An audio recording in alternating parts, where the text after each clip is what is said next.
गोवर्धन परिक्रमा के छठे दिन सभी भक्तों का स्वागत है। तो हमने राधा कुंड की परिक्रमा पूर्ण की और कल हमने गोवर्धन की जो मैप से परिक्रमा की कि किस प्रकार एक पूरा ओवरव्यू लिया, सभी स्थानों के दर्शन किए कि गोवर्धन की जो विभिन्न स्थान हैं, पूजनीय स्थान, वे स्थान गोवर्धन के किन किन भागों में स्थित हैं और कैसे उन स्थानों पर जाया जा सकता है। और एक कहते हैं ना बर्ड्स आई स्काई ओवरव्यू, कि ऊपर से देखे तो हर स्थान कहाँ दिखाई देगा, किया। तो आज से हम गोवर्धन श्रीधाम गोवर्धन की परिक्रमा प्रारंभ करेंगे, गिरिराज गोवर्धन की। तो परिक्रमा प्रारंभ करने के पहले हम गिरिराज जी का जो है, कैसे गिरिराज जी प्रकट हुए आध्यात्मिक जगत में और कैसे इस भौतिक जगत में प्रकट हुए, तो थोड़ी सी चर्चा उस पर करेंगे और फिर गिरिराज गोवर्धन की परिक्रमा हम प्रारंभ करेंगे। तो शास्त्रों में बताया गया है कि जो गोवर्धन धाम है, जो गिरिराज जी हैं, वे शाश्वत हैं। भगवान, उनका नाम, उनका रूप, लीला, गुणधाम, ये सब क्या है? शाश्वत है। ये हमेशा से है। ऐसा नहीं कि वो किसी समय नहीं थे फिर प्रकट हुए और फिर किसी समय समाप्त हो जाएंगे, ऐसा नहीं होता। परंतु लीला आस्वादन के लिए भगवान उन्हें कभी प्रकट करते हैं, कभी अप्रकट कर देते हैं। जैसे स्वयं भगवान इस संसार में प्रकट होते हैं और फिर अप्रकट हो जाते हैं, तो इस प्रकार एक लीला सुख का आस्वादन होता है।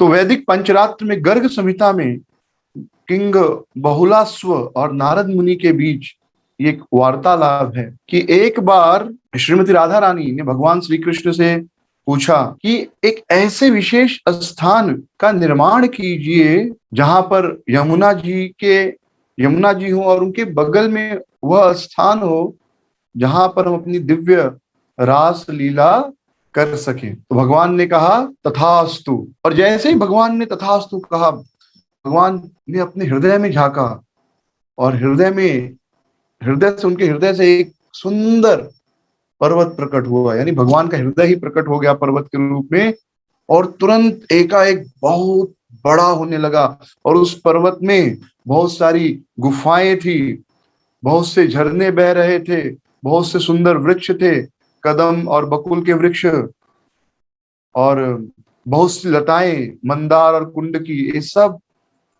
बहुत ही सुंदर सीन था। और चिड़िया, मैना, तोता, कबूतर, ये सब वहां गा रहे थे। तो वह जो पर्वत था वह एकाएक बहुत बड़ा हो गया। कितना बड़ा हो गया? 100,000 योजन, यानी 1200 किलोमीटर लंबा और पांच लगभग 500 मिलियन योजन चौड़ा। तो यह गोवर्धन पर्वत है। गोवर्धन पर्वत बहुत बड़ा हो गया, इतना तेजी से बढ़ने लगा कि जो गोलोक के रहवासी थे वे डरने लगे। यार ये पर्वत तो पूरा फैल जाएगा तो हम लोग कहाँ रहेंगे। कोई चीज एकाएक तेजी से बढ़ने लगती है तो डर लगता है। तो गोलोकवासी सब डरने लगे। तो कृष्ण ने एक झापड़ मारा गोवर्धन को, और कहा कि तुम इतने क्यों बढ़ रहे हो? हाँ, तुम सब कुछ क्यों कवर कर ले रहे हो? रुक जाओ। और जैसे ही कृष्ण ने ऐसा कहा, गोवर्धन रुक गया। तो गोवर्धन को देखते ही श्रीमती राधा रानी बहुत ही प्रसन्न हुई। गोवर्धन को देख के उनके मन में विशेष आनंद प्रकट हुआ और वे अपने श्री कृष्ण के साथ वहां पर विहार करने लगी। तो इस प्रकार गोवर्धन आध्यात्मिक जगत में श्रीमती राधा रानी की रास लीला की जो इच्छा है उसको पूर्ण करने के लिए प्रकट हुआ है। अब गर्ग संहिता में आगे वर्णन आता है कि यह गोवर्धन वृंदावन धाम के साथ कैसे इस पृथ्वी पर आया। तो लगभग 5,000 साल पहले की बात है। तो इसका वर्णन गर्ग संहिता में आता है। भीष्मदेव और किंग और पांडु महाराज के बीच की वार्तालाप है जो कि नंद महाराज और उनके भाई सुनंद के बीच हो रही, यानी नंद महाराज और सुनंद चर्चा कर रहे हैं कि किस प्रकार भीष्म देव और पांडु महाराज ने ये कथा की। तो भगवान श्री कृष्ण को इच्छा हुई कि अब गोलोक से वे गोकुल वृंदावन में इस पृथ्वी पर लीला करने के लिए आना चाहते हैं, तो उन्होंने श्रीमती राधा रानी से कहा कि आप भी मेरे साथ चलो, हम दोनों मिलके लीला करेंगे, हम अपनी दिव्य लीलाएं करेंगे। तो राधा रानी ने कहा कि मैं कैसे आ सकती हूँ, मैं उस स्थान पर कभी प्रसन्न नहीं रह सकती जहां पर यमुना जी नहीं है, जहां पर वृंदावन नहीं है और जहां पर गोवर्धन नहीं है। यानी श्रीमती राधा रानी को ये तीन स्थान बहुत ही प्रिय हैं। क्या? वृंदावन का वन, वृंदावन, यमुना नदी और गोवर्धन। ये तीन स्थान यदि ना हो तो श्रीमती राधा रानी उस स्थान पर जाना पसंद नहीं करती। इसलिए जब श्रीमती राधा रानी हस्तिनापुर में गई थी, कुरुक्षेत्र जब सूर्य ग्रहण हुआ था, यद्यपि उन्होंने कृष्ण का दर्शन बहुत दिनों बाद किया, फिर भी उन्हें विशेष प्रसन्नता नहीं हुई, क्योंकि कुरुक्षेत्र में ना वृंदावन है, ना गोवर्धन है और ना ही यमुना जी। तो इस प्रकार गोवर्धन पर्वत जो है भगवान की इच्छा से श्रीमती राधा रानी की प्रसन्नता के लिए इस भौतिक जगत में आया। तो सनंदन महाराज नंद महाराज से कहते हैं कि सबसे पहले जो है गोवर्धन पर्वत कहाँ पे प्रकट हुआ? सालमली द्वीप। तो ये जो सालमली द्वीप है, यहाँ गरुण जी का निवास स्थान है। मतलब अकेले गरुड़ जी नहीं रहते, बाकी भी पंछी रहते हैं, गरुड़ जी वहां के मुख्य निवासी हैं। और उस द्वीप के बीचों बीच गोवर्धन पर्वत जी जो है वे द्रोणाचल की पत्नी के गर्भ से प्रकट हुए। तो यद्यपि गोलोक में गोवर्धन जी बहुत बड़े हैं, लेकिन यहाँ वो छोटे रूप में प्रकट हुए। तो जब गोवर्धन जी प्रकट हुए सालमली द्वीप पर, तो सारे पर्वत, हिमालय, सुमेरु, ये सब आए और सबने गोवर्धन जी को प्रणाम किया। उन्होंने गोवर्धन की परिक्रमा की, उन्हें प्रार्थनाएं की और उनका गुणगान किया कि आप तो साक्षात भगवान कृष्ण के सबसे पसंदीदा पर्वत हैं, उनके पर्सनल, उनके निजी पर्वत हैं। जैसे लोगों को होती ना, पर्सनल डॉक्टर होता है, पर्सनल कार होती है, वैसे पर्सनल पर्वत, तो आप उनके पर्सनल पर्वत हैं। उन्होंने गोवर्धन से प्रार्थना की कि आपको हम प्रणाम करते हैं, जो कि गोलोक के मुकुटमणि हैं, जो कि वृंदावन की गोद में बैठते हैं। गोवर्धन पर्वत कहाँ है? वृंदावन में। तो आप तो गोलोक के मुकुटमणि हैं, मुकुट शिरोमणि, आप वृंदावन की गोद में बैठे हैं, हम आपको बारंबार प्रणाम करते हैं। आप तो भगवान के लिए उनकी छतरी बन गए। तो जब इंद्र ने 7 दिनों वर्षा की तो भगवान ने गोवर्धन उठाया था। छतरी, जैसे हम बारिश होने पर छतरी पकड़ लेते हैं, वैसे भगवान ने गोवर्धन को अपनी छतरी के रूप में उठा लिया था। तो एक दिन की बात है, तो गोवर्धन जी कहाँ प्रकट हुए थे? गोवर्धन जी प्रकट हुए थे सालमली द्वीप पर। तो सालमली द्वीप से गिरिराज जी वृंदावन कैसे आए, ये भी कथा बड़ी रुचिकर है। तो एक दिन पुलस्त्य मुनि जो है वे तीर्थ यात्रा पर गए थे, धाम यात्रा पर गए थे। और जब वे धाम यात्रा पर गए तो धाम यात्रा करते करते जब वो सालमली द्वीप से गुजर रहे थे तो उन्होंने गोवर्धन पर्वत को देखा उनकी शिखाएं रत्न जड़ित शिखाएं हैं, अलग अलग प्रकार के पंछी हैं जो चहक रहे हैं, हिरण हैं वहां पर, और सुंदर सुंदर झरने हैं। तो ऐसा वातावरण व्यक्ति को आकर्षित करता है, सुंदर गुफाएं हैं। तो एक साधु को क्या चाहिए? गुफा चाहिए, जहां पर वो तपस्या कर सके, पीने के लिए पानी चाहिए, पेड़ चाहिए जिसका फल तोड़कर वो खा सके। तो बहुत प्रसन्न हुए और पुलस्त्य ऋषि ने क्या किया, वे द्रोण पर्वत के पास गए और उन्होंने द्रोण पर्वत से प्रार्थना की कि आप जो है सभी पर्वतों के राजा हैं और सभी पर्वत आपकी पूजा करते हैं,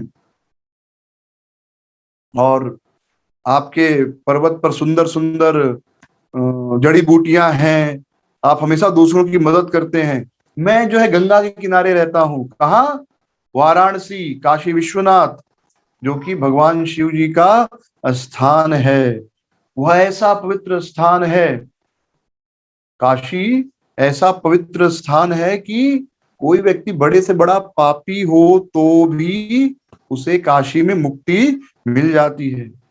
लेकिन वहां एक ही कमी है, वहां कोई पर्वत नहीं है, और गोवर्धन जैसा पर्वत तो बिल्कुल नहीं है।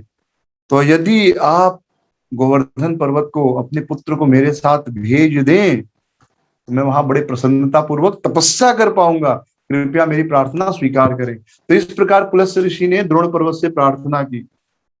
क्योंकि आप देखेंगे, वास्तव में तपस्या करने के लिए शहर का वातावरण इतना अनुकूल नहीं होता जितना पर्वत।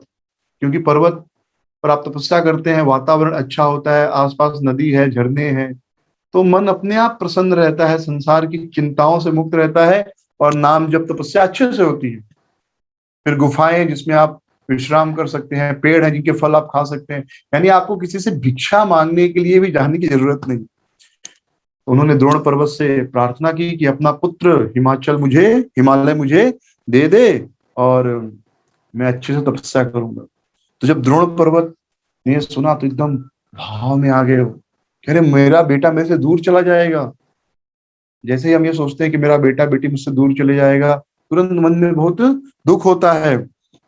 लेकिन साथ में उनके मन में यह भी चिंता थी कि यदि मैं पुलस्त्य ऋषि की बात नहीं मानूंगा तो मुझे श्राप दे देंगे, मेरे बेटे को श्राप दे देंगे, और हम सबका विनाश हो जाएगा।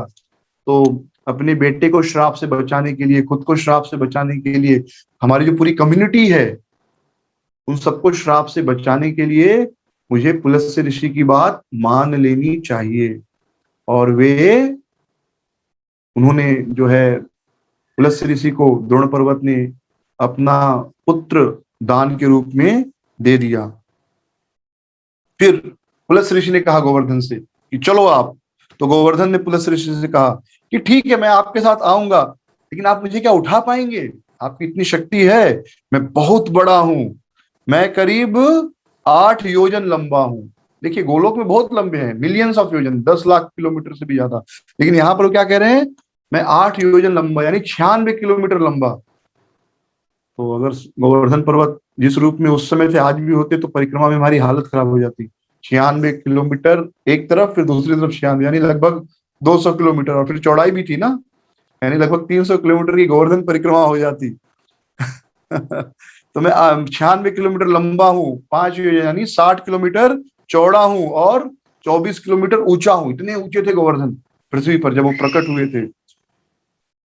तो प्लस ऋषि ने कहा कोई चिंता की बात नहीं है, आपको मैं मेरे हाथों पर उठा लूंगा और लेकर चल पड़ूंगा।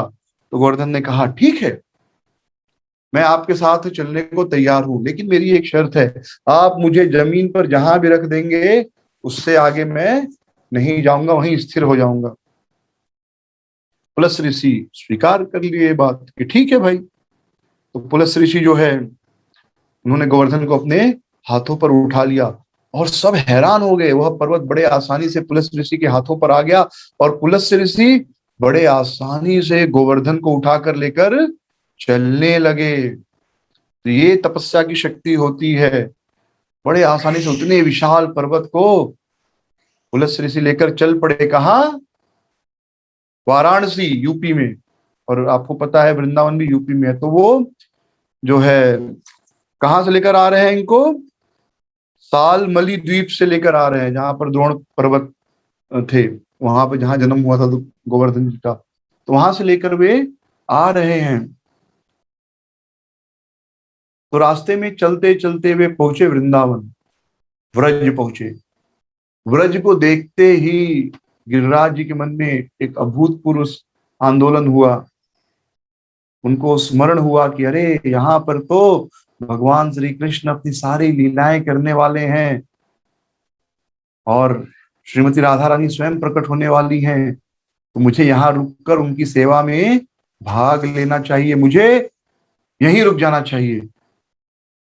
तो गोवर्धन ने क्या किया, गिरिराज जी एकदम भारी होने लगे, भारी भारी भारी, बहुत भारी हो गए। इतने भारी हो गए कि पुलस्त्य ऋषि थक गए। तो थोड़ी देर चलने के बाद पुलस ऋषि थक गए, तो उन्होंने कहा थोड़ा विश्राम कर लिया जाए, और उन्होंने गोवर्धन को उतार कर नीचे रख दिया। कहाँ पर? जहां पर आज गिरिराज जी विराजमान हैं, पुलस ऋषि ने उनको वहां पर रख दिया। इसके पश्चात पुलस ऋषि ने देखा यमुना जी हैं, तो उन्होंने यमुना जी में स्नान किया, और यमुना जी में स्नान करके वे वापस आए, और उन्होंने गोवर्धन से कहा चलो तैयार हो जाओ, हमको फिर से चलना है, आगे बनारस तक जाना है। तो गोवर्धन ने कहा नहीं नहीं नहीं, आपसे क्या बात हुई थी कि एक बार आप मुझे जहां उतार कर रख दोगे उससे आगे मैं नहीं जाऊंगा, तो अब मैं इसके आगे नहीं जाने वाला। तुलस ऋषि ने कहा अरे नाराज मत हो, चलो, हाँ कोई दुखी होने की बात नहीं है, उठ जाओ उठ जाओ। तो गोवर्धन ने कहा नहीं, मैं तो अब यहीं रहूंगा, मेरी कोई गलती नहीं, मेरा कोई दोष नहीं है, आपसे ये बातचीत हुई थी, ये हमारी शर्त हुई थी। क्या शर्त हुई थी? कि मैं, आप एक बार मुझे जहां पर रख देंगे उसके आगे मैं जाने वाला नहीं हूं, तो मैं अब इस स्थान से आगे नहीं जाऊंगा। तो पुलस जी ने फिर उठाने का प्रयास किया गिरिराज जी को, लेकिन गिरिराज जी बहुत वजन हो चुके थे, बहुत ज्यादा वजन, पुलस ऋषि उनको उठा नहीं पाए। तो पुलस ऋषि को क्रोध आ गया, कामेश क्रोधेश, जब इच्छा नहीं पूरी होती तो क्रोध आना स्वाभाविक है। ये एकदम साइकोलॉजी है। इच्छा नहीं पूरी हुई, किसी को भी कोई इच्छा है तो ये मान लीजिए कि वो इच्छा जब पूरी नहीं होगी तो क्रोध आएगा ही आएगा। अगर किसी व्यक्ति को क्रोध आ रहा है तो समझ जाओ कि उसकी कोई इच्छा पूरी नहीं हुई है, और जितना ज्यादा क्रोध आ रहा है समझ लो कि उतना ज्यादा उसकी वह इच्छा थी जो पूरी नहीं हुई। हाँ, तो तुलसी ऋषि बहुत क्रोधित हो गए, उन्होंने श्राप दिया, गोवर्धन तुम एकदम घमंडी हो, मैं तुम्हें श्राप देता हूं कि रोज तुम एक एक तिल करके कम होते जाओगे, एक तिल या एक सरसों का दाना। तो सोचिए, सबसे तब से गोवर्धन जी जो 96 किलोमीटर लंबे, 60 किलोमीटर चौड़े और 24 किलोमीटर ऊंचे थे, आज मुश्किल से उनकी पूरी लंबाई करीब 10 किलोमीटर होगी, यानी जो कि 100 किलोमीटर के आसपास है। अब टोटल लंबाई 10 किलोमीटर है, पूरी परिक्रमा करेंगे तो 20, लेकिन एक सड़क से 10 है, तो गोवर्धन जी अब 10 किलोमीटर के आसपास रहेंगे, जबकि उस समय 100 किलोमीटर थे। और ऊंचे कितने? 24 किलोमीटर। आज 1 किलोमीटर भी नहीं होंगे, मुश्किल से 500 मीटर ऊंचे होंगे। ये आप देखिए, गोवर्धन जी का सबसे ऊंचा पीक है गोविंद कुंड के पास, ये सबसे ऊंची ऊंचाई है गोवर्धन की, मुश्किल से 500 मीटर ये होगी, जबकि उस समय वो 24 किलोमीटर थे। और चौड़ाई कितनी? चौड़ाई थी उनकी 60 योजन, 60 किलोमीटर। 60 किलोमीटर बहुत होता है। तो इतने बड़े थे गोवर्धन, और आज छोटे छोटे, एक एक तिल छोटे होते होते इतने छोटे हो गए। और आज भी गोवर्धन जी रोज प्रतिदिन पुलस ऋषि के श्राप के कारण एक एक सरसों के दाना के बराबर, सरसों का दाना होता है ना, मस्टर्ड सीड, एकदम छोटा सा, ये जो दोनों अंगुलियों के बीच का गैप है उतना, तो इससे रोज छोटे होते जा रहे हैं। लेकिन भक्त लोग कहते हैं कि पुलस जी, गोवर्धन जी क्यों छोटे होते जा रहे हैं? क्योंकि भगवान राधा, श्री कृष्ण जो है, उनके विरह में वे अब छोटे होते जा रहे हैं। और जैसे जैसे कलयुग का प्रभाव बढ़ेगा, एक दिन गोवर्धन जी पूरी तरह लुप्त हो जाएंगे। और बहुत बार मैंने भी ऐसा अनुभव किया है कि जब पहली बार गोवर्धन देखा, अब देखते तो ऐसा लगता है छोटे हो गए। तो गोवर्धन जी धीरे धीरे छोटे होते जा रहे हैं, ये तो सत्य बात है। दूसरी एक कथा आती है कि कैसे गिरिराज जी वृंदावन में आए। हनुमान जी की कथा आती है कि जब समुद्र पर पुल बनाने का काम हो रहा था, ब्रिज बनाने का काम हो रहा था, तो सेतु बनाने के लिए, समुद्र पर सेतु बनाने के लिए पत्थरों की आवश्यकता हुई। तो सब पत्थर ला रहे थे, हनुमान जी ने सोचा एक बड़ा पर्वत लाकर रख देता हूँ, हाँ एक शॉट में काम खत्म हो जाएगा। तो वो बोले गोवर्धन पर्वत बहुत बड़ा है, गए और वे गोवर्धन पर्वत को लेकर आने लगे। जब वो पर्वत को लेकर आने लगे, तो जैसे ही वो वृंदावन पहुंचे थे, उस समय ये आकाशवाणी हुई कि हनुमान जी गोवर्धन को ही उतार दो, क्योंकि अब सेतु पूर्ण रूप से बन चुका है, तो गिरिराज जी की आवश्यकता नहीं है। तो हनुमान जी ने गोवर्धन जी को वहीं उतार दिया।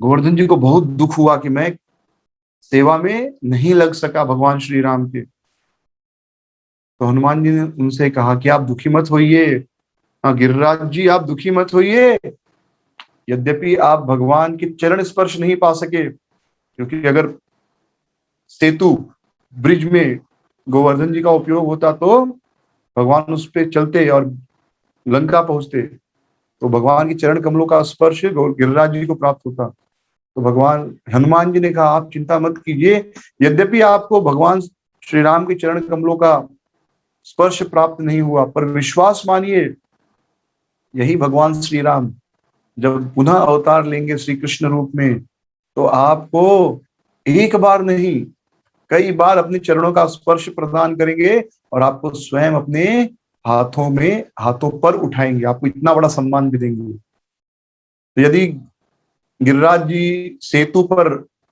उपयोग होता उनका, तो भगवान एक बार जाते और एक बार आते बस, लेकिन उस समय उन्हें वो सेवा नहीं मिली।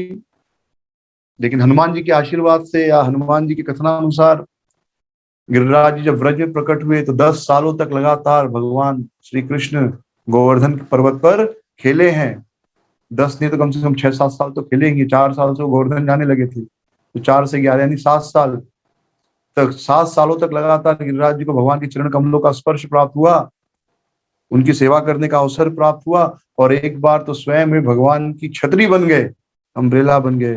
बोलो गिरिराज धरण की जय। तो गिरिराज जी का फिर से दर्शन कराइए भक्तों को, फिर आगे बढ़ेंगे। देखिए गिरिराज पर्वत जी हैं, इनके अलग अलग स्वरूप। ये देखिए हनुमान जी भी गिरिराज जी को लेकर आ रहे हैं, हम पुलस्त्य ऋषि गिरिराज जी को लेकर आ रहे हैं। ये गिरिराज जी, ये देखिए सुंदर, ये जो दर्शन है मुझे बड़ा सुंदर लगता है। ये जो शिलाएं हैं गिरिराज जी की बहुत आकर्षित करती है, एक विशेष चमक, विशेष रूप से दोपहर के समय आप देख सकते हैं, बड़ी सुंदर बड़ी आकर्षक लगती है शिलाएं। और आप कल्पना कीजिए आज से 500 साल पहले, 5000 साल पहले जब भगवान श्री कृष्ण लीलाएं कर रहे थे, तो इस कितने सुंदर गिरिराज जिस समय लगते होंगे। तो गोवर्धन पर्वत जो है वे स्वयं भगवान श्री कृष्ण हैं। तो जब गोवर्धन लीला हुई, भगवान श्री कृष्ण ने गोवर्धन पर्वत को अपनी उंगलियों पर धारण किया, तो उस समय यह बात स्पष्ट हो गई। श्रील प्रभुपाद जी लिखते हैं कि गिरिराज जी स्वयं कौन है? श्री कृष्ण हैं। तो प्रभुपाद जी कृष्णा बुक में लिखते हैं कि जब सब कुछ हो गया, भोग इत्यादि लग गया, तो कृष्ण एक विशाल रूप धारण किए और उन्होंने ब्रजवासियों से कहा कि मैं स्वयं गोवर्धन हूं और मैं आप सबको यह भरोसा दिलाने आया हूं कि मुझ में और गोवर्धन में कोई अंतर नहीं है। और फिर कृष्ण, यानी कृष्ण नीचे भी है और वही कृष्ण गोवर्धन पर्वत पर भी प्रकट हुए, और कृष्ण सब कुछ जो भोग लगा था गोवर्धन को सब खाने लगे। तो आज भी कृष्ण और गिरिराज गोवर्धन को एक ही माना जाता है, और भक्त लोग गिरिराज जी की शिलाएं लेकर घर पर आते हैं और उनकी पूजा करते हैं, उसी प्रकार जैसे वे गोवर्धन की पूजा मंदिरों, जैसे भगवान के अर्चा विग्रह की पूजा मंदिरों में की जाती है। तो गोवर्धन शिला और गिरिराज जी, गोवर्धन शिला और भगवान श्री कृष्ण अभिन्न है, दोनों में कोई अंतर नहीं है। और भगवान चैतन्य महाप्रभु वे कृष्ण और गोवर्धन शिला को अभिन्न मानते थे, इसलिए वे कभी गोवर्धन पर्वत पर अपना पैर नहीं रखे, वे हमेशा गोवर्धन जी का सम्मान करते थे। और जब गोपाल जी प्रकट हुए गोवर्धन पर, तो भी वे गोपाल का दर्शन करने ऊपर नहीं गए, पर्वत पर नहीं चढ़े, बल्कि गोपाल जी नीचे आ गए और दर्शन दिया उनको। लेकिन यद्यपि गोवर्धन जी और भगवान श्री कृष्ण एक हैं, लेकिन गिरिराज जी को भगवान का सबसे श्रेष्ठ क्या माना जाता है? सेवक माना जाता है। जैसे बलराम जी स्वयं भगवान है, कृष्ण का ही स्वरूप है, केवल रंग भेद है। रंग भेद क्या है? कृष्ण काले, बलराम जी गोरे, बस यही अंतर है वास्तव में कृष्ण बलराम में। लेकिन एक भेद और है कि कृष्ण भगवान है, सेव्य भगवान, और बलराम जी सेवक भगवान है। तो बलराम जी को कृष्ण की सेवा करने में आनंद आता है। अब भगवान को अपनी सेवा करानी है तो फिर कौन उनकी सेवा कर सकता है? तो खुद ही का विस्तार करके खुद से ही खुद की सेवा करते हैं भगवान। हाँ, तो श्रीमद् भागवतम में इसलिए गोपियां जो है गोवर्धन पर्वत की स्तुति करते हुए गाती हैं, हंतायम अद्रिर्बला हरिदास वर्यो यद राम कृष्ण चरण स्पर्श प्रमोदः मानं तनोति सह गोगणयोस्तयोर्यत् पानीय सूयवश कंदर कंदमूले। गोपियां स्तुति करती हैं श्रीमद् भागवतम 10वें स्कंद में 21वें अध्याय के 18वें श्लोक में, हंतयाम अद्रिवला हरिदास वर्यो। ये जो गिरिराज जी हैं, हरिदास यानी जो भगवान के सेवक है, उसमें वर्यो सबसे सर्वश्रेष्ठ है, वरीयता उनको प्राप्त है, वरियो सबसे श्रेष्ठ है ये सभी सेवकों में। और यद राम कृष्ण चरण स्पर्श प्रमोद है, जब इन्हें राम और कृष्ण के चरणों का स्पर्श प्राप्त होता है तो उन्हें बड़ी खुशी मिलती है, बड़े आनंदित हो जाते हैं गिरिराज जी। और वे मानम तमो तनोति सह गो गणयोस तयोर्यत। तो गिरिराज जी जो है कृष्ण बलराम, उनके गैया, उनके सखाओं को सब कुछ अर्पित करते हैं। क्या क्या? पानी अर्पित करते हैं। सुय वास यानी बड़ी नाजुक नाजुक घास, फिर कंदर गुफाएं और फल, अलग अलग प्रकार के फल और सब्जियां। और इस प्रकार गिरिराज जी जो हैं वे भगवान श्री कृष्ण उनके सखाओं, उनकी गैयों की सेवा करते हैं। गिरिराज जी केवल कृष्ण की सेवा नहीं करते, गैया भी सेवा लेती हैं, बाकी सारे भक्त भी सेवा लेते हैं। मतलब सेवा लेते हैं मतलब गिरिराज जी उनकी सेवा करते हैं जो कृष्ण के सखा हैं। तो गोवर्धन जी जो हैं उनकी विशेष महिमा क्यों गाई है, गिरिराज जी की परिक्रमा क्यों की गई, परिक्रमा को बहुत महत्व क्यों दिया गया है। और जो कोई भी व्रज में जाता है, कुछ करे ना करे लेकिन गिरिराज जी की परिक्रमा जरूर करता है। बहुत से लोग जाते हैं गिरिराज जी की परिक्रमा करके वापस आ जाते हैं। क्यों? क्योंकि गिरिराज जी क्या है? हरिदास वर्यो। हर प्रकार से अपना शरीर, अपना तन, अपना मन, सब कुछ उन्होंने पूर्ण रूप से कृष्ण सेवा में समर्पित कर दिया है। इसलिए गिरिराज जी सभी सेवकों में श्रेष्ठ कहलाते हैं। तो गोवर्धन जी जो है, और इसलिए जो भी भगवान की सेवा करता है इतनी श्रेष्ठ स्वरूप से, उसकी अगर हम सेवा करें तो हमारा भगवत धाम तो कृष्ण की कृपा तो निश्चित है। तो गोवर्धन जी जो है बहुत प्रकार से भगवान की सेवा करते हैं। जब कृष्ण और बलराम गिरिराज पर्वत पर चलते हैं तो गोवर्धन जी जो है वे बहुत नरम हो जाते हैं, ताकि उनके जैसे मक्खन हो ऐसे नरम हो जाते हैं, ताकि पैरों को कष्ट न हो। कभी कभी जब कृष्ण को बैठने की इच्छा होती है तो गिरिराज जी इस प्रकार व्यवस्था करते कि कोई पत्थर जो है उनका, जो कोई शिला हो, एक सुंदर सिंहासन के रूप में बदल जाता है, कुर्सी के रूप में बदल जाता है, और कृष्ण बड़े आराम से उस पर बैठकर अपनी लीला करते हैं। और गोवर्धन प्रसन्न होते हैं। कैसे पता चलता है गोवर्धन प्रसन्न हो गए भगवान के चरणों से? तो जो गोवर्धन जी के ऊपर जो घास उगी है वे घास खड़ी हो जाती है, हिलने लगती हैं, और आंखों से आंसू आता है। कैसे पता चलता है? गोवर्धन जी गीले हो जाते हैं और उनके आंखों से प्रेम रूपी आंसू आता है। तो इस प्रकार से गिरिराज जी जो है वे भगवान श्री कृष्ण की सेवा करते हैं। तो हम सब ये जानते हैं कि भगवान की अर्चा विग्रह की सेवा कैसे होती है। षड षोडश उपचार आपने सुना होगा, स्वागतम, आसनम, पाद्य, अर्घ, आचमनियम, मधुपर्क, पुनर्आचमनियम, फिर स्नानियम, फिर आभरणानी, वस्त्रम, फिर गंध पुष्प धूप दीप नैवेद्य और प्रणाम। ये 16 अंग हैं जिसके द्वारा भगवान का अभिषेक होता है, भगवान की सेवा होती है। गिरिराज जी इन 16 अंगों द्वारा भगवान श्री कृष्ण की सेवा करते हैं। तो ध्यान से सुनिए, बड़ा सुंदर वर्णन किया गया है ये गोपाल चंपू में कि कैसे गिरिराज गोवर्धन जी इस जो 16 षोडश उपचार, ये 16 विधियों द्वारा भगवान श्री कृष्ण की सेवा करते हैं। सबसे पहले क्या है? आसनम। तो गिरिराज जी की जो शिलाएं हैं सुंदर आसन के रूप में हो जाती हैं, जिसपे भगवान श्री कृष्ण बैठते हैं। इस प्रकार भगवान को गिरिराज जी भगवान को आसन प्रदान करते हैं। फिर भगवान का स्वागत कैसे करते गिरिराज जी? तो गिरिराज जी के पर्वत पर गिरिराज जी के पास बहुत सारे पंछी हैं, कोयल हैं, तोते हैं, जो बहुत सुंदर कुहू ऐसे स्वागत करते हैं। और तोता भी कैसे तो बोलता है मुझे पता नहीं। तो ये सब इस प्रकार सुंदर रूप से बोली बोलकर कृष्ण का स्वागत करते हैं। फिर स्वागत के बाद क्या है? पाद्यम, भगवान के पैर कैसे धुलाते हैं वे?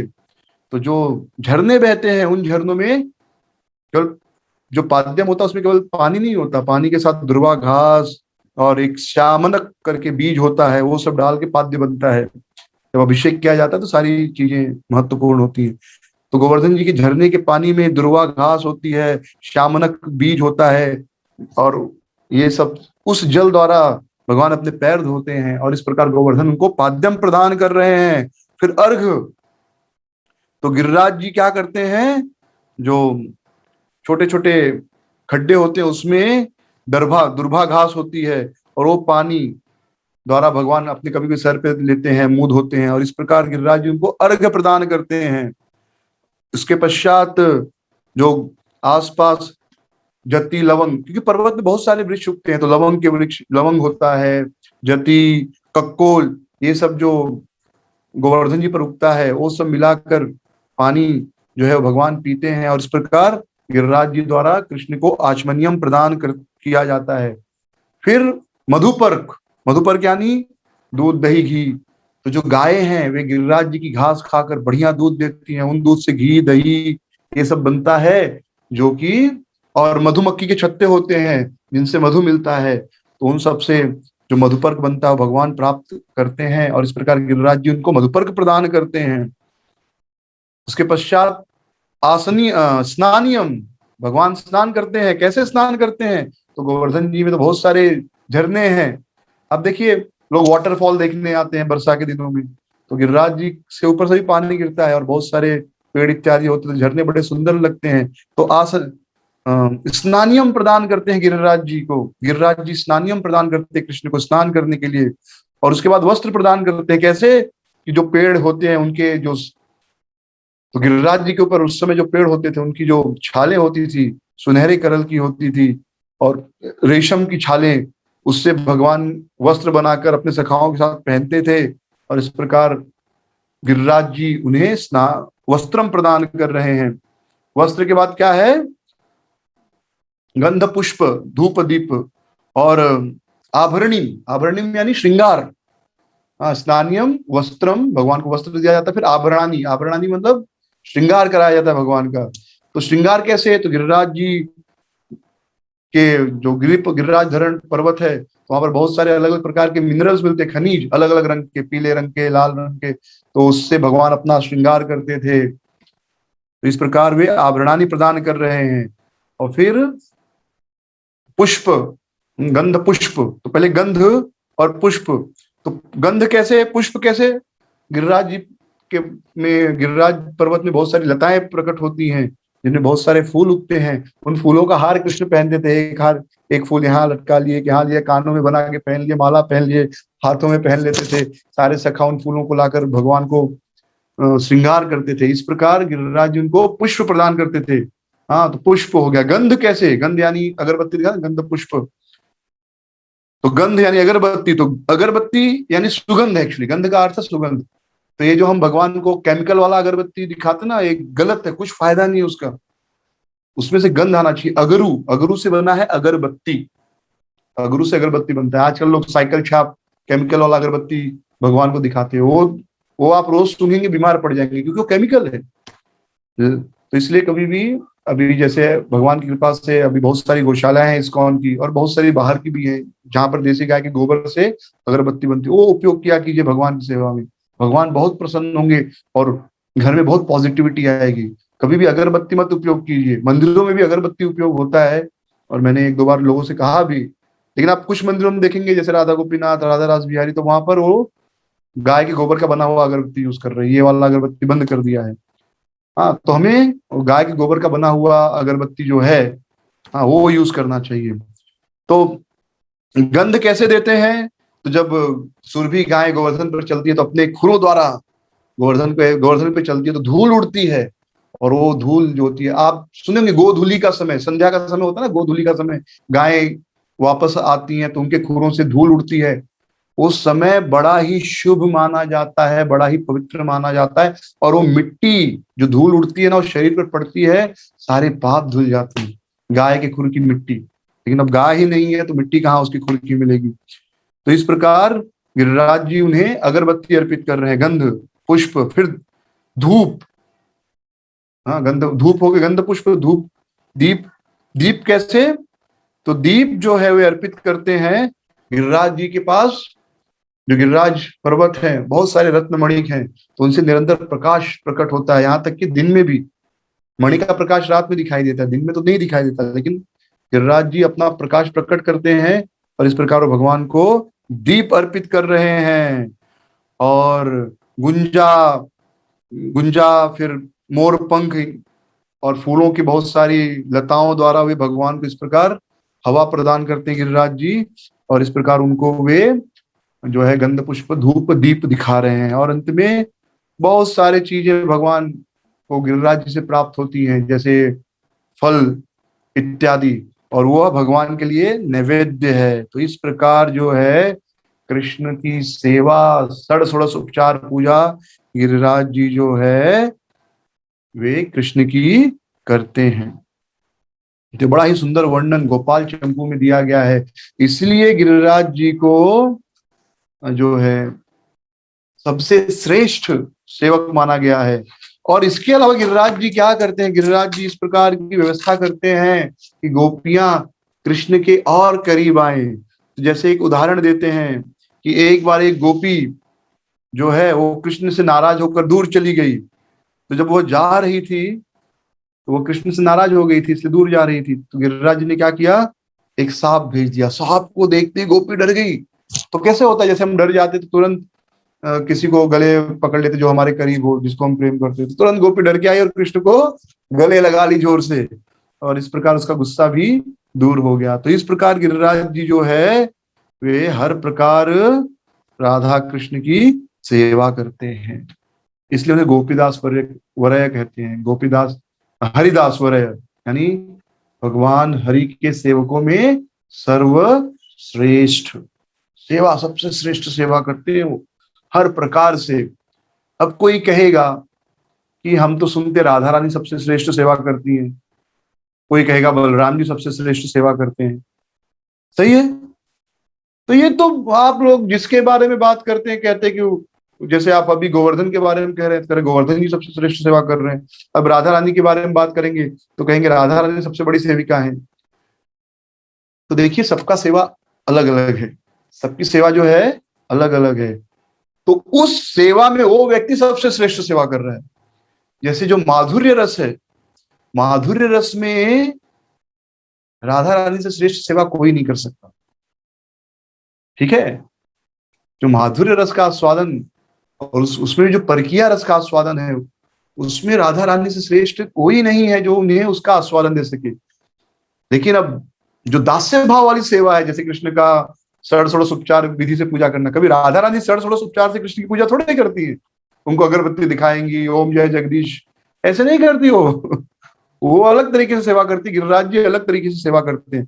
तो ये जो वाला जो भाव है जिसमें गिरिराज जी सेवा कर रहे हैं दास रूप में, हाँ, उनको आसन प्रदान कर दिए, पाद्य अर्घाचमन्य मधुपर्क ये सब प्रदान कर रहे हैं, उस भाव में गिरिराज जी से श्रेष्ठ कोई हो ही नहीं सकता। तो ये इसका भाव है। और सेवा की कोई तुलना नहीं होती, लेकिन हम भौतिकतावादी लोग हैं, इस संसार में हर चीज को तुलना से ही समझ सकते हैं। इसलिए बताने के लिए, केवल समझाने के लिए कि गिरिराज जी कितनी महान सेवा कर रहे हैं, उनकी महानता बताने के लिए ये उदाहरण दिया जाता है, ठीक है। और ये सत्य भी है, ऐसा नहीं कि वो श्रेष्ठ नहीं है। हाँ, और राधा रानी भी श्रेष्ठ है और बलराम जी भी श्रेष्ठ है, ठीक है। सब अपने अपने सेवा में श्रेष्ठ हैं, ये हमें समझना चाहिए। तो अब हम गोवर्धन परिक्रमा प्रारंभ करेंगे, गिरिराज जी की परिक्रमा प्रारंभ करेंगे।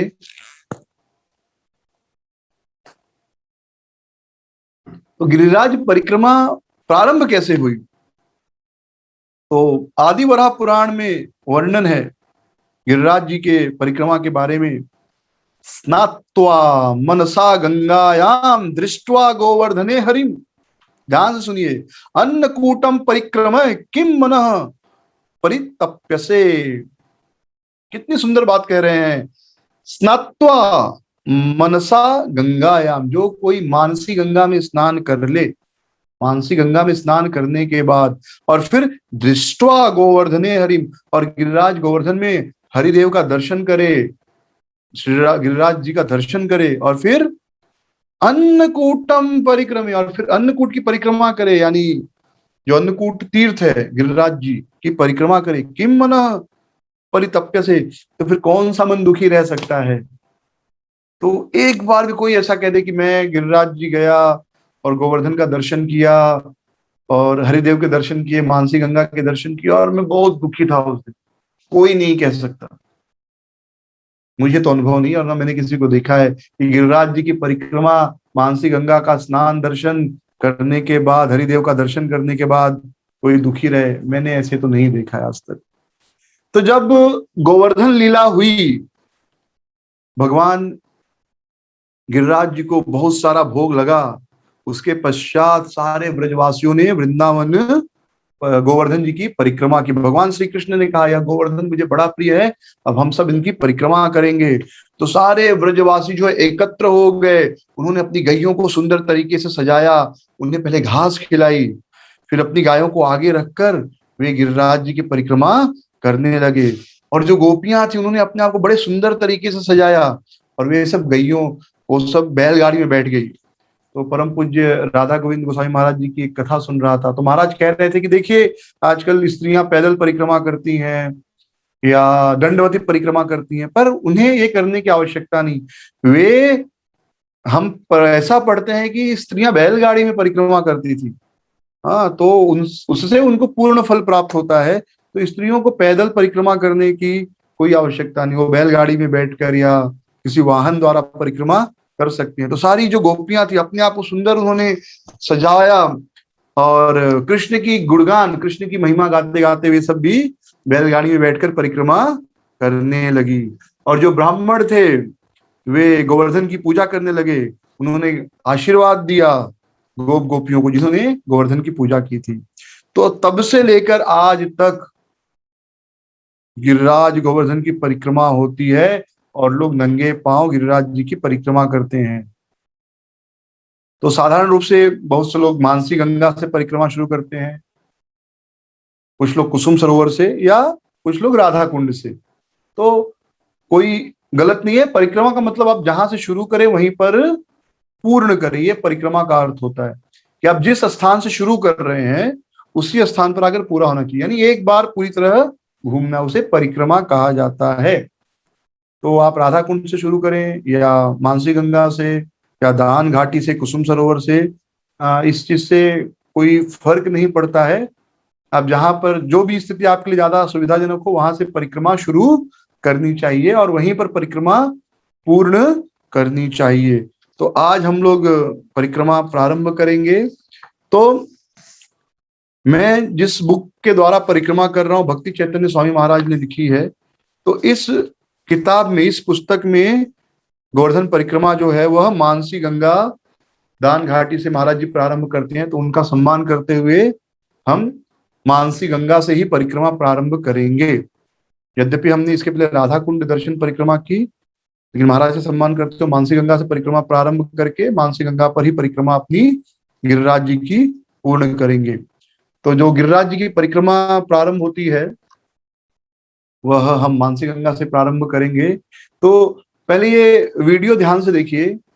पिछली बार मैंने आप सबको थोड़ा सा बताया था, एक व्यू आ जाएगा। देखिए राधा कुंड, श्याम कुंड से हम धीरे धीरे आगे बढ़ते हैं और हम धीरे धीरे आगे बढ़ रहे हैं। जो हमारा परिक्रमा पाथ है, परिक्रमा गिरिराज जी की परिक्रमा, और एक कुसुम सरोवर आ जाता है और ये कुसुम सरोवर और जो वन बिहारी मंदिर, और फिर हम धीरे धीरे वहां से और आगे बढ़ते हैं।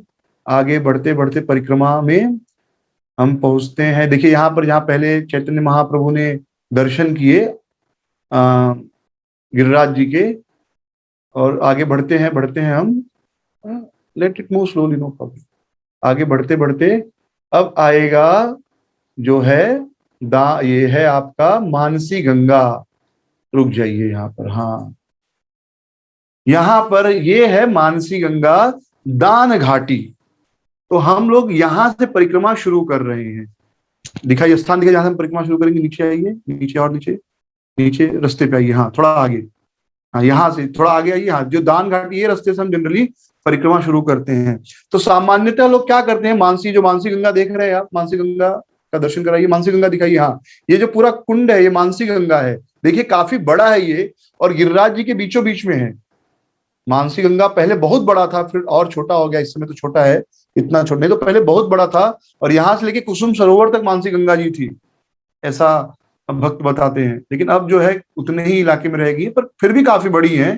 ब्रज में आप जितने भी कुंड वगैरह देखेंगे तो मानसी गंगा जो है वो सबसे बड़ी है। तो हम यहाँ से परिक्रमा शुरू कर रहे हैं।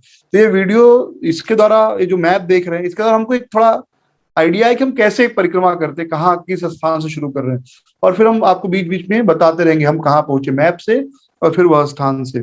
और पिछले कल के कथा में हमने ये मैप द्वारा पूरी परिक्रमा की है, तो आप जब भी आपको कंफ्यूजन होगी कौन सा स्थान कहाँ है, तो आप देख सकते हैं उस मैप द्वारा। तो हम मानसी गंगा से परिक्रमा प्रारंभ। तो ब्रजमंडल परिक्रमा देखिए, भक्त लोग ब्रजमंडल की परिक्रमा कर रहे हैं, दंडवती परिक्रमा। आगे, हाँ ये देखिए, पीछे जाइए, ये देखिए, ये आगे पीछे पीछे थोड़ा पीछे जाइए एक।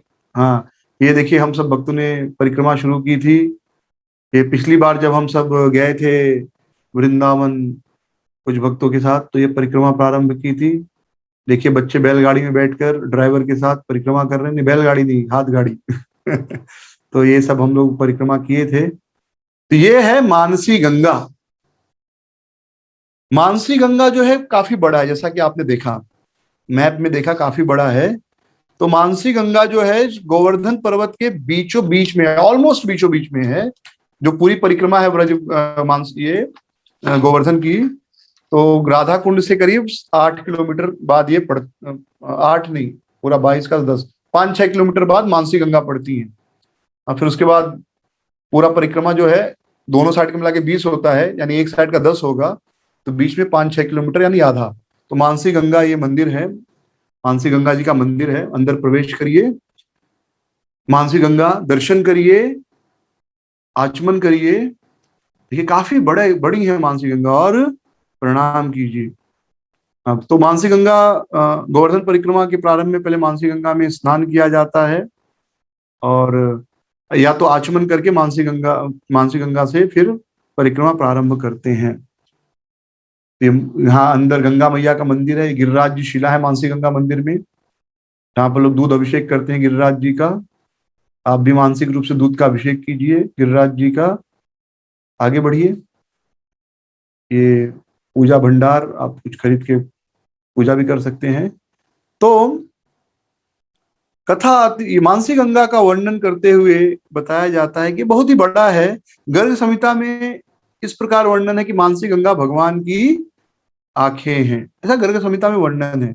जैसे कहते हैं कि राधा कुंड श्याम कुंड भगवान की आंखें, अगर गोवर्धन को एक मोर मांगे तो राधा कुंड श्याम कुंड भगवान की आंखें हैं गिरिराज जी की। वैसे गर्ग संहिता में बताया गया है कि गिरिराज जी की आंखें कौन है, मानसी गंगा। और जनरली साधारण रूप से भक्त यहीं से परिक्रमा प्रारंभ करते हैं। जीव गोस्वामी जो है गोपाल चंपू में बताते हैं कि गोवर्धन पर्वत जो है उनकी जो कंपेनियन है, उनके जो साथीदार हैं, वो कौन है, सुंदर मानसी गंगा है। मानसी गंगा जो कि कृष्ण प्रेम में एक नदी के रूप में या जल के रूप में परिवर्तित हो गई हैं। तो उनका वर्णन आता है कि जो गंगा जो भगवान के चरणों से प्रकट हुई और जो भगवान शिव जी के सर पर है, वे गंगा जो है बड़ी पवित्र मानी जाती हैं, क्योंकि भगवान वामन देव के चरणों को स्पर्श करके वे गंगा आई। और किसके चरण, वामन देव के चरणों को स्पर्श करके। वामन देव को है भगवान के अंश अवतार हैं, पूर्ण अवतार नहीं, अंश अवतार है। तो वामन देव जो कि भगवान श्री कृष्ण के अंश अवतार है, उनके चरणों को स्पर्श करके गंगा जी इतनी श्रेष्ठ मानी जाती हैं। फिर मानसी गंगा का क्या कहना, जो कि भगवान के हृदय से प्रकट हुई है, यानी साक्षात भगवान के मन से प्रकट हुई हैं। तो वे डेफिनेटली गंगा जी से श्रेष्ठ हैं, और ब्रह्मा शिव और लक्ष्मी से भी श्रेष्ठ है, क्योंकि साक्षात भगवान के मन से प्रकट हुई हैं। तो मानसी गंगा कैसे प्रकट हुई ब्रज में, वो कथा हम सुनेंगे। तो एक बार ऐसा हुआ कि भगवान श्री कृष्ण अपने सभी सखाओं के साथ गाय चरा रहे थे और खेल रहे थे। तो उस समय एक असुर, वत्सासुर, भगवान कृष्ण गोवर्धन पर्वत के पास खेल रहे थे यमुना नदी के किनारे। तो उस समय वत्सासुर नामक एक असुर आया, वत्स के रूप में, बछड़े के रूप में आया। और उसकी योजना थी कि वह कृष्ण बलराम को यहाँ से दूर लेकर चला जाएगा और फिर उनका वध कर देगा। इसलिए वो बछड़ों के बीच में छुप गया। तो कृष्ण बलराम समझ गए कि जो एक असुर आ गया है, तो कृष्ण ने इशारों इशारों से बलराम को बता दिया। उसके पश्चात भगवान कृष्ण ने वत्सासुर को जोर जोर से घुमाना प्रारंभ किया। इतना जोर जोर से घुमाया कि आप किसी को जोर जोर से घुमाइए, देखिए उसकी ऐसे उसकी सांस फूल जाएगी। जोर जोर से घुमाना प्रारंभ किया और बाद में उसे छोड़ दिया। तो वत्सासुर इतना तेजी से जाकर जमीन पर गिरा कि उसकी मृत्यु हो गई। तो सारे जो सखा है कृष्ण के बड़े प्रसन्न हो गए, बहुत खुश हो गए। तो कृष्ण बड़े अभिमान के साथ कुछ समय के बाद गोवर्धन पर्वत के पास आए और श्रीमती राधा रानी और गोपियों को बताना चाहते थे कि देखो मैं वास्तविक अभिनेता हूँ, वास्तविक हीरो हूँ। हाँ, अपनी गोपियों गोपियों को और राधा रानी को बता रहे थे कि देखो मैंने कितने बड़े एक असुर को मारा है। लेकिन राधा रानी आकर्षित होने के बदले, प्रभावित होने के बदले कहने लगे, अरे दूर दूर रहो, आप दूर रहो, आपने एक छोटे से बछड़े को मारा है, कितना बड़ा पाप किया है आपने, आप ऐसा कैसे कर सकते हो। कृष्ण ने कहा अरे वो ये तो राक्षस था, खाली एक बछड़े के रूप में आया था। तो राधा रानी ने कहा नहीं नहीं, मुझे सुनना ही नहीं आपकी बात। हाँ, और वो जो है क्रोध में आ गई, मान में आ गई। मान का अर्थ होता है मनाते रहो।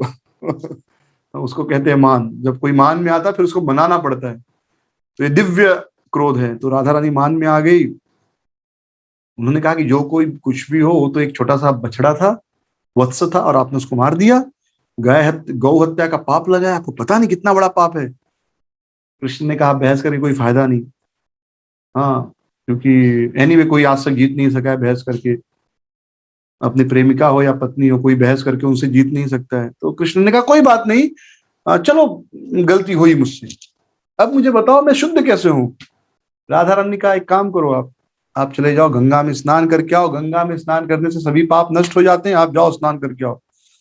कृष्ण ने कहा अरे भाई, मैं यहाँ वृंदावन में, गंगा जी कहाँ बनारस में या प्रयागराज में, इतना दूर जाना पड़ेगा। तो उन्होंने कहा कोई बात नहीं, मैं गंगा जी को ही अपने मन से प्रकट कर लेता हूँ।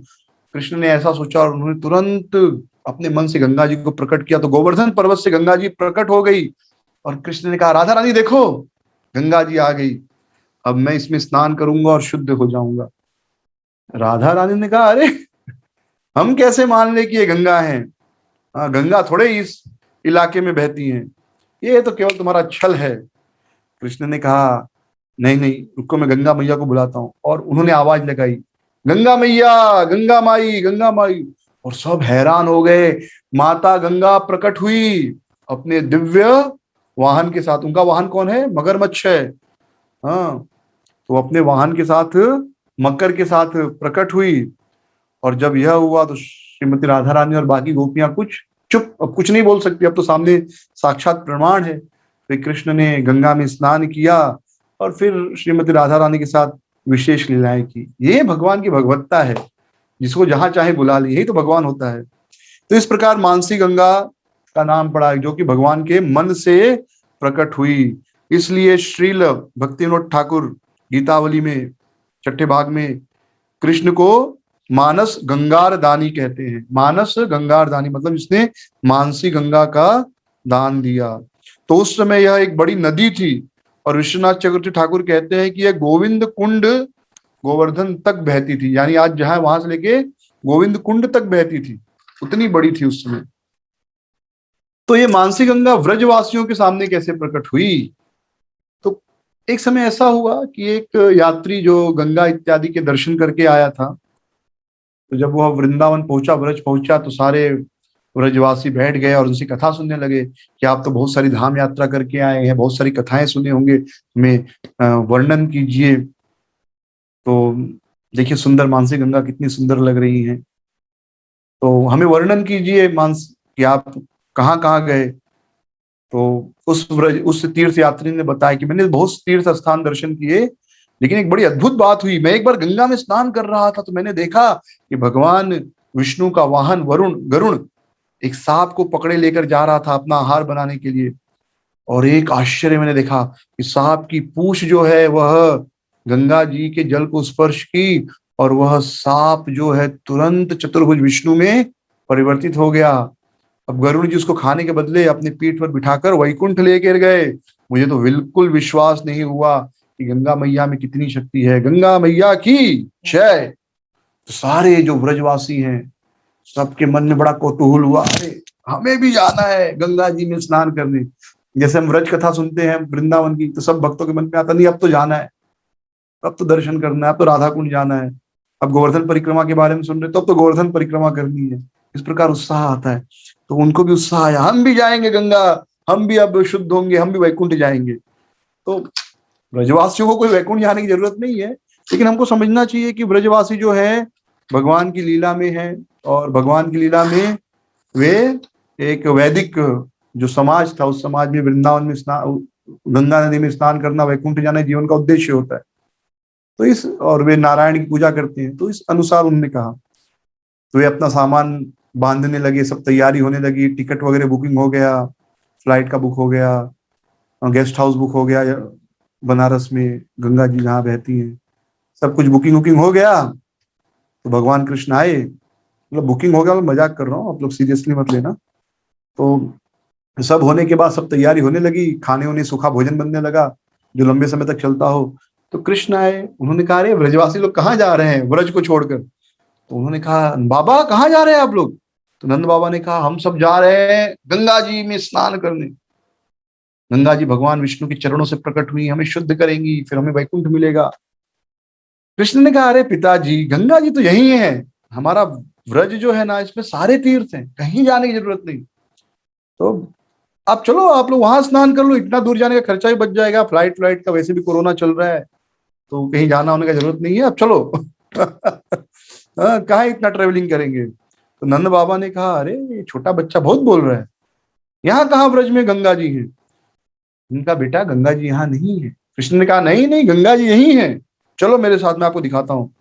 तो सारी गोपियां आगे आ गई, क्योंकि लोगों को भरोसा नहीं हो रहा था। तो गोपियां जो भी कृष्ण से बातचीत होती थी कभी बताती नहीं थी, ताकि किसी को पता ना चले कि गोपियों को और कृष्ण का बड़ा घनिष्ठ संबंध है। लेकिन उस दिन कृष्ण की बातों का समर्थन करना आवश्यक था। तो गोपियां आई और उन्होंने कहा कि नहीं नहीं बाबा, हम सबने देखा है, कन्हैया ने गंगा मैया को प्रकट किया, बड़ी सुंदर है गंगा जी, आप सब चलो। तो फिर सबने कहा, तो ब्रजवासी ने कहा ठीक है भाई चलते हैं। तो सब लोग गए मानसी गंगा।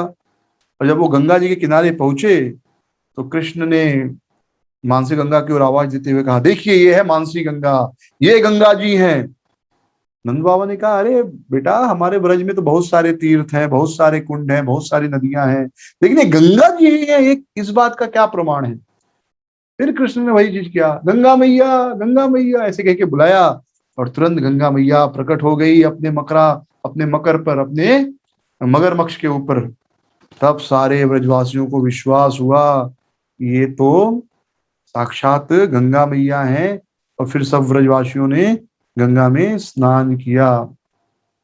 तो आज परिक्रमा को यहीं विश्राम देंगे, और कल हम और कुछ मानसी गंगा की लीलाएं सुनेंगे। और थोड़ा सा मिठाई खिला दीजिए भक्तों को। और इस समय हम मानसी गंगा में हैं तो वहां की मिठाई खाएंगे, क्योंकि परिक्रमा मतलब आज मिठाई खाएंगे। मिठाई का दर्शन कराइए भक्तों को, ब्रज की मिठाई।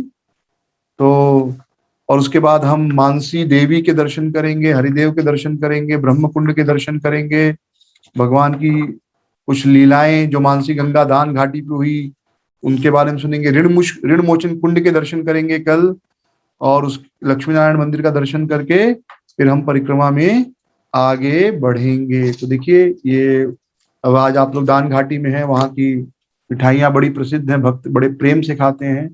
तो आप लोग भी आस्वादन कीजिए, इन मिठाइयों को स्मरण करते करते आज का दिन बिताइए, आज की रात्रि बिठाइए गरम गरम जलेबी और भगवान राधा कृष्ण की सुंदर लीलाओं को याद करते हुए आज की कथा को यहीं विश्राम देंगे। कल हम फिर मिलेंगे। हरे कृष्ण।